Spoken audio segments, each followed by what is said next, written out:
Yung dati ang taas ng tingin ko sa sarili ko, ngayon parang, alam mo yun, biglang boom, nasa alapaap ka, tapos bigla kang bagsak. Anong bibenta mo? Dito lang sa Pinay Stars! Hoy! Hoy, kakilala ko to. Controversial to Boss. Awit. Papa-awit. O, wala ko na yan. Bagong ang ibebenta mo rito? Bagong, boss. Magkano ba yan? Ay, nagbebenta ako ng bagong sa inyo. Magbibenta ka lang ba dito? Oo. Bagong? Bagong. Hindi mo pa ako minessage. Bagong, ayan. Bagong ni Awit. Yan, may ano yan, boss. Magkano yan siya? May, ano yan, 150 lang sa, ay 140 lang yan, tapos 150 sa manghang. Oh, 150. Ayan, ito yung manghang, boss. Yan. Alright, pero hindi yan talaga yung sinadya ko. O, ayan o. Ano sasadya mo? Tingnan ko. So, magkano to? Nag-promote pa lang. 140, tapos 150 yung bagong. Magkano lahat sa box? Yung hati yan eh, 3.6. Hindi, hati eh. Ate, magkano? Di 600. O, sige, babayaran ng talagang dala mo rito. Boss, yun nga, dahil pumunta ako dito, alam mo naman yung naging history ng buhay ko. Ano? Huwag mo akong tinatawahan ng boss. Hindi ka ba sanay na ganito yung sitwasyon ko ngayon? Hindi, alam ko yan. Actually, boss, pumunta talaga ako dito para magbenta sa'yo. Ano bibenta mo? Siyempre, dahil history of downfall ako ngayon, baga parang pinag-usapan sa social media, humirap, ganun. Which is totoo naman. So, ito yung ibebenta ko, boss. Ano yan? Card.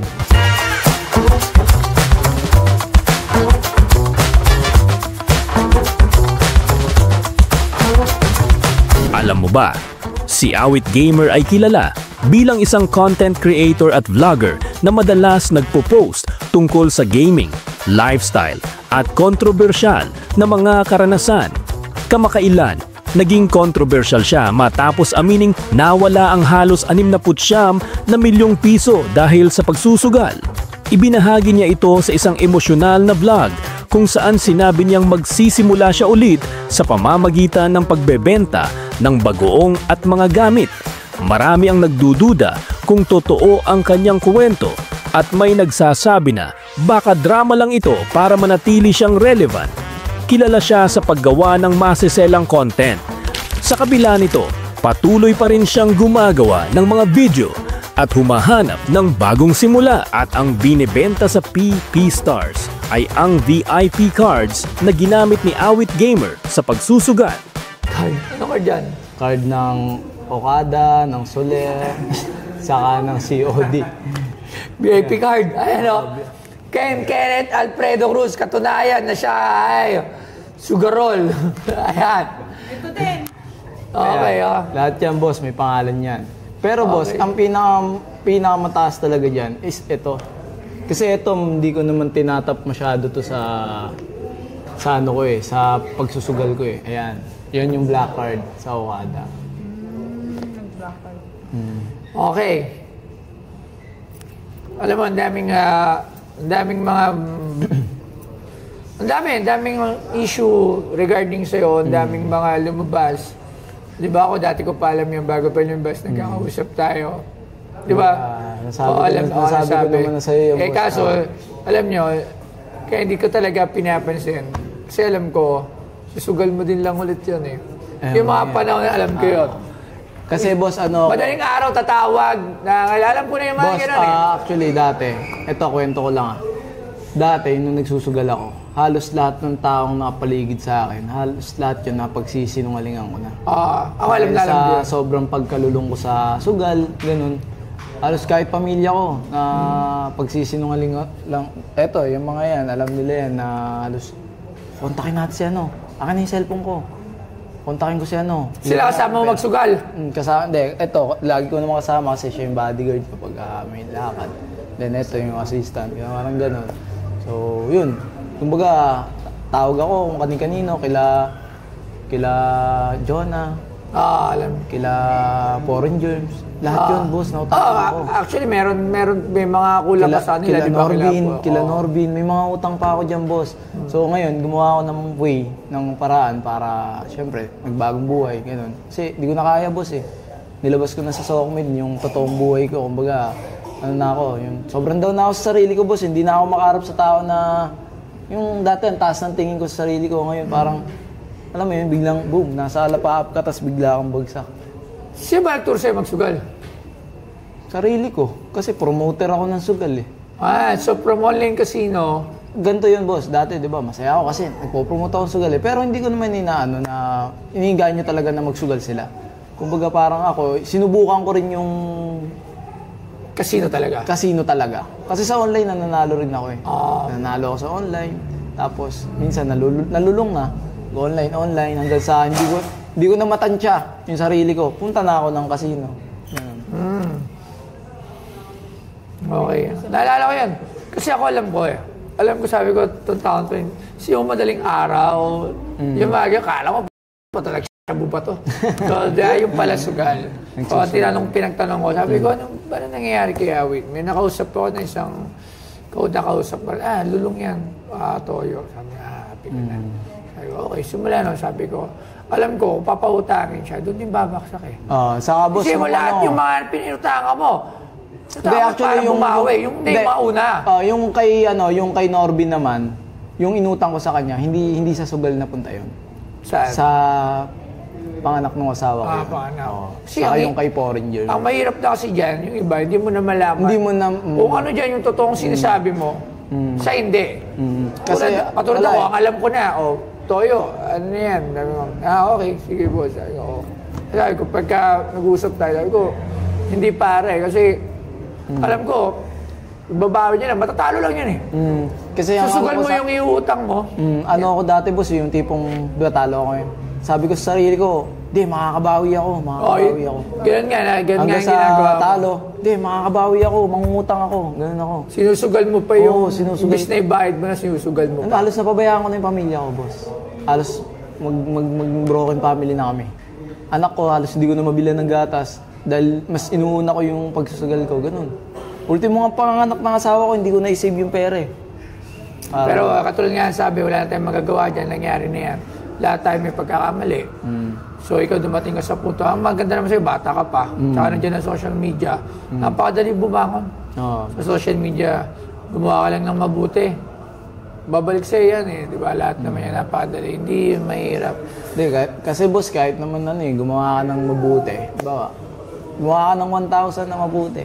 Isang pagkakamali mo Huwag ka lang sasawa. Huwag ka lang mag-asawa gumawa pa rin ng kabutihan kahit anong bibabato sa'yo. Ganun lang yan eh. Pag ikaw kasi bumigay, wala na. Finish na. Yun lang yan eh. Sa buhay, pag sumuko ka, wala na. So, dire-diretso ka lang. O, hanggang saan kayanin. Kasi ganun din ang ending nun. Sumuko ka, tapos ka na. Kung susubok ka pa rin lang, nasusubok, hindi ka pa natapos. Dire-diretso pagsubok lang. Kaya, ang may papayo ko lang dyan, alam mo ko, nangyari na yan eh. Para saan makakabalik ka naman. Just do good.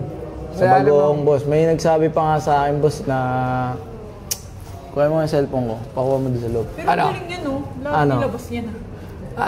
Boss, may nagsabi pa sa akin na huwag kang magtinda ng bagoong, hindi ka yayaman dyan. Influencer yung kilala natin. Tapos, mag-promote ka na lang ng sugal.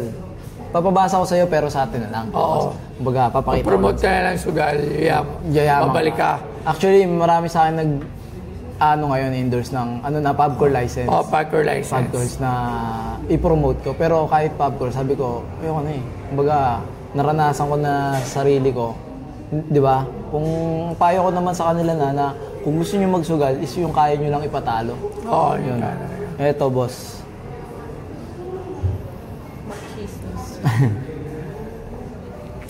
Kilala mo yan, boss?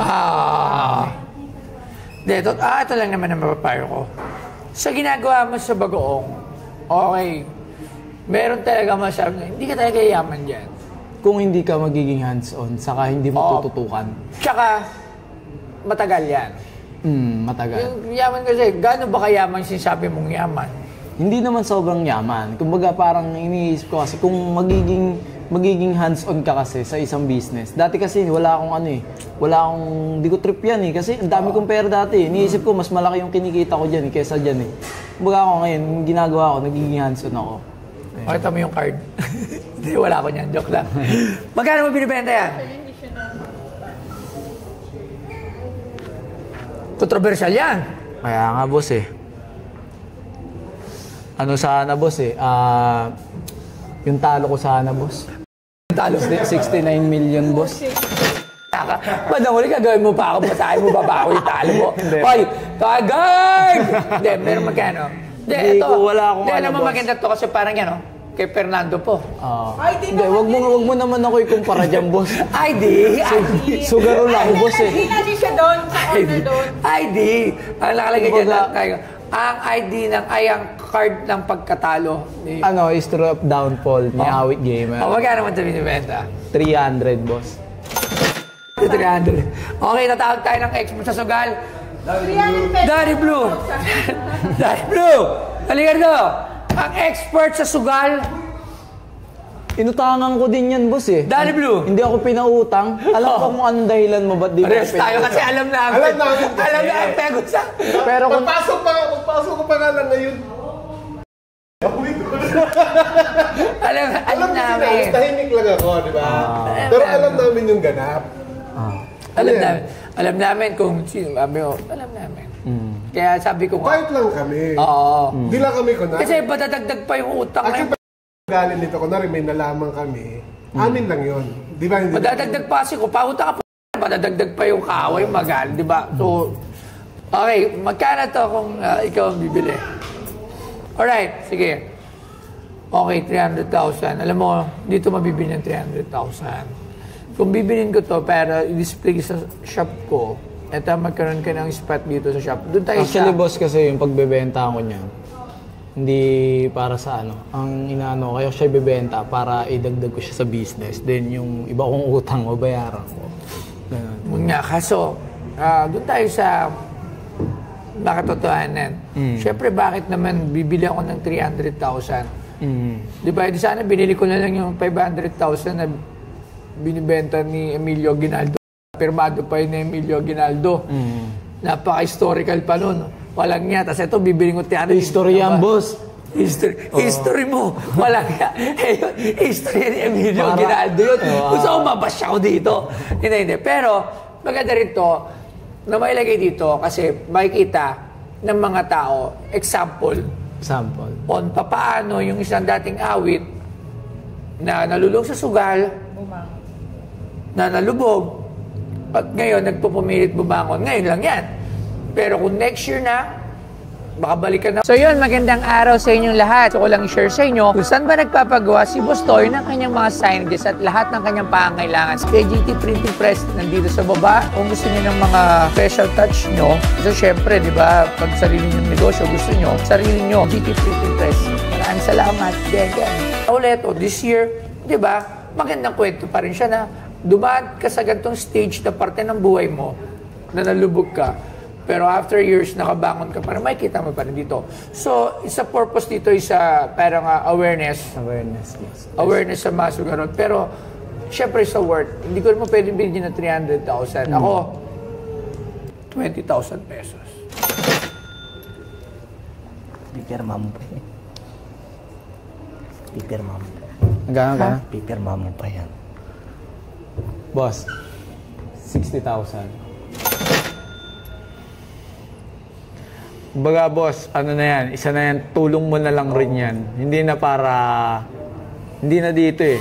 Baga parang tulong mo na lang rin. Sa isang awit gamer na dating milyonaryo, ngayon, may bagong na ako, guys. Nag-promote pa to. Dalawa yung bagong, isang matamis. Nasa orange up na. Sige ako, ito na lang talaga yung pinakalas ko. Kasi, Patay na, bumulong na naman. Daddy Blue! Back up. ako ito na lang. Ako ito talaga. Para dito, bibilin ko to ng 20,000 pesos. Tapos bigyan ko na lang yung inaanak ko ng 10,000 kasi may utang pa ako sa kanya. 30,000 pesos. Bulungan mo ako kung magkano sabihin. Umuha ka na, Daddy Blue. Sige ka. Ano? Grabe ka naman yan. 69 million yung talo ko, tapos... Magkano nga? ano daw, 45,000 daw. Binuha niya dati dito. Daddy Blue pa utang. Hindi ako ano. Sige, boss. Eto, boss. Kung okay sa'yo, sarado tayo 40. Sige, 40,000. Dahil kumpare kita, tsaka Bilis talagang... mo usap, di na ako. Hindi. Kasi, kung utang di siya talaga sa akin ng Antimano sa bagong nitong nakaraan, doon din lang yung papautasan niya, kasi 50 mil ganun. Pero, kasi kumpare natin yan. Kumpare ka si Awit. Thank you. Madam, Diba? thank you. So, ito ang maganda lang dito. Sobrang sarap ba? Nasa museum to, Madam, makikita nila yung history ng pagkatalo ko. talo. Tapos babaw. Bumawi ka sa buhay, ha? Thank you, boss. Huwag kang bumawi sa sugal. Sa buhay ka bumawi. Yes. Sa pamilya mo. Sa mga anak mo. Ha? Pare? Bili kayo bagong niya. Ayan. So, Masarap thank you very yan, much. madam. Tikman Okay. mo. Sige, bigyan na lang si Awit. Tabi na to, ipa-frame. Yo guys, this is Awit Gamer. Ayun, nabenta ko nga pala kay Boss Toyo yung mga card natin sa casino. Syempre, kesa naman na maimbak na lang sa bahay, dinala ko na lang dito para meron din tayong aral na makikita dito sa ano ni Boss Toyo dito sa PP Stars. So, history yun ng kahirapan ko sa buhay at maging aral sa atin lahat yun. So, nabenta ko siya ng 40,000 at yung 40,000 na yun, idadagdag natin sa business natin na bagoong. So, yun lang.